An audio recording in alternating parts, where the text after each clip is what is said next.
Welcome back to the KravHIIT Readiness Briefing. This week's mission is park like a protector. We are going to be working on finding the best parking spot in a parking lot. Now, a close spot does not necessarily mean the best spot. You want to ask yourself three things when you're looking for a parking spot. You want to find out if it's dark, is the area well lit? We don't want to be parking in a dark area. We want to be parking where it's well lit, easy to see things. Do you have a clear path back to your vehicle?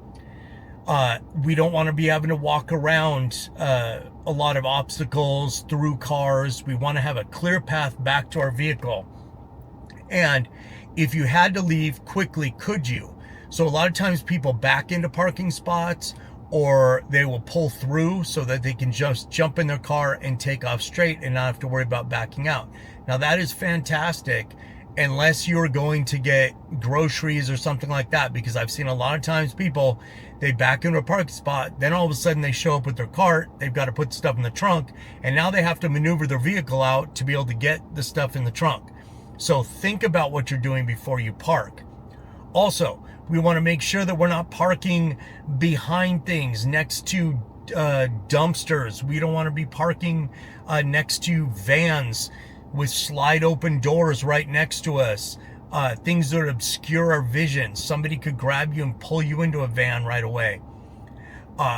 We don't want to be fearful. We want to be aware. So the clearest line of sight to and from our car is the best thing. Now, obviously you've got to take what spot's available, so don't get crazy about this, but always try and do the best you can. Now, this is a way to involve your kids in this. This week, let your kids choose your parking spot. Go over things with them. Ask them which spot has the best lighting. So get them used to seeing these kind of things. Which spot lets us see the most stuff? Which direction are the exits? So if we need to get out of there, which spot is which route is the best way out of there? And then which vehicle would we avoid parking next to? So make it a game, make it fun for them. That's what we want to do. So for the next 7 days, you're going to work on picking what is the best spot for you, meaning safety wise, not closest. Sometimes the closest one is the best spot, but think about those parameters when you do it. At the end of the week, go over it and be like, did I really live up to being that protector that my family thinks I am?